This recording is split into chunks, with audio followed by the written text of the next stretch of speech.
एक तरफ पश्चिम बंगाल में सब कुछ तय माना जा रहा है, हम सीएम के साथ साथ अब मंत्रिमंडल के संभावित चेहरों पर चर्चा करने लगे हैं, लेकिन दूसरी तरफ तमिलनाडु में सब कुछ अटका है, सब कुछ फंसा हुआ है, पेंच अभी भी फंसा हुआ है।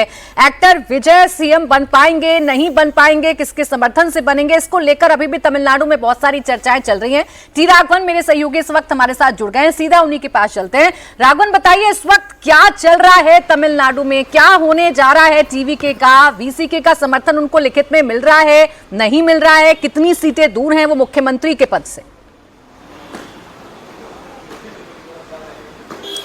जी देखिए, बस कुछ देर का और इंतजार है। ऐसा बताया गया है वीसीके की तरफ से कि 10 बजे वो इस बारे में फैसला ले लेंगे कि उनको टीवीके को समर्थन देना है या नहीं। इस आश्वासन जब मिला था वीसीके से कि उनको समर्थन मिल रहा है, उसके बाद ही ऐसा बताया जा रहा है कि टीवी के चीफ एक्टर विजय कल जो है अपने घर से राजभवन के लिए निकले थे। राज्यपाल को जब उन्होंने समर्थन की चिट्ठी सौंपी 116 विधायकों की लिखित में, और एक और जो एएमएमके के विधायक जिसके बारे में अब लगातार विवाद शुरू हो गया है, उसके बाद उन्होंने कहा था कि 2 वीसीके के विधायकों की चिट्ठी भी कुछ देर में उन्हें मिल जाएगी।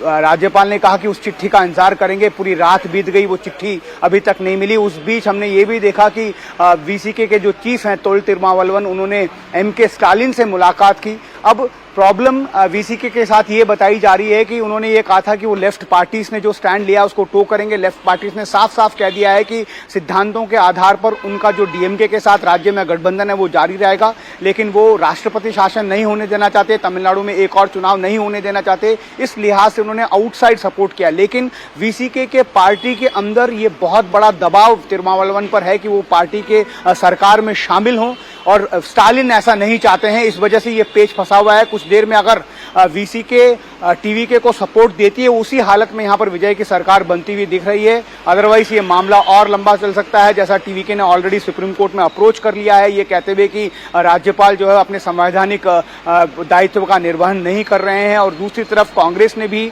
अपने 5 विधायकों को बेंगलुरु भेज दिया है। उन्हें ऐसा लगता है कि अब यहाँ पर मामला और फंस सकता है। लेकिन इसके बावजूद विजय बार बार राज्यपाल के पास जा रहे हैं, राज्यपाल उन्हें बार बार लौटा दे रहे हैं।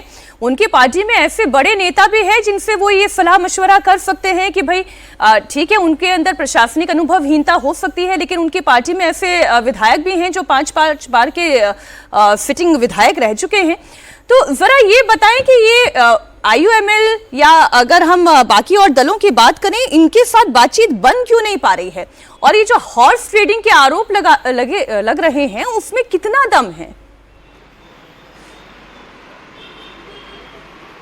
ये देखिए, अब तो एडवाइजर्स की कमी नहीं होनी चाहिए मीनाक्षी, क्योंकि कांग्रेस की एक बड़ी टीम उनका सपोर्ट करती हुई नजर आ रही है। प्रत्यक्ष रूप से परोक्ष रूप से ये देख रहे हैं। लेकिन प्रॉब्लम ये है कि उन लोगों ने बहुत जल्दबाजी में ये चीजें करने की कोशिश की है। आईयूएमएल ने उनसे ये कहा था कि स्टालिन के साथ वो कल भी हैं, आज भी हैं, कल भी रहेंगे। अगर स्टालिन चाहेंगे तो वो सपोर्ट कर सकते हैं। इसको मिस इंटरप्रेट किया गया टीवीके की तरफ से कि आईयूएमएल ने सपोर्ट देने की बात कर दी है।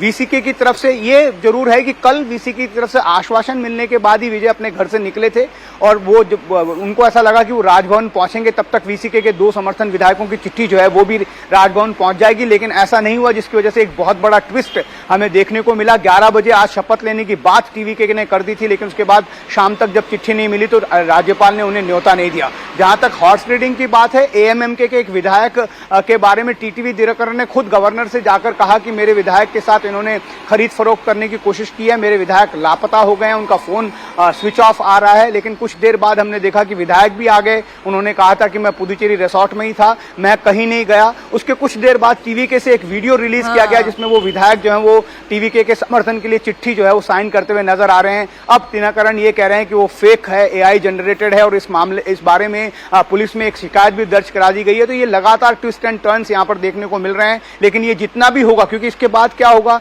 अगर वीसीके की चिट्ठी भी अगर विजय वहां पर लेकर जाते हैं तो हो सकता है कि गवर्नर एएमएमके के साथ जो कहानी हुई है उसका हवाला देते हुए बिल्कुल मामला यानी उलझता जा रहा है, बजाय इसके कि सुलझे मामला उलझता जा रहा है। पेंच लगातार राघवन फंसते जा रहे हैं, और इसका अंजाम क्या होने जा रहा है तमिलनाडु में, अब इसमें सबकी दिलचस्पी बढ़ गई है कि आखिर क्या होगा। सबसे बड़ी पार्टी बनने के बावजूद भी क्या होने जा रहा है टीवीके का? क्या विजय का सपना पूरा हो पाएगा? क्या वो मुख्यमंत्री बन पाएंगे, या अभी उन्हें और मशक्कत करनी पड़ेगी, अभी और चर्चाएं करनी होंगी?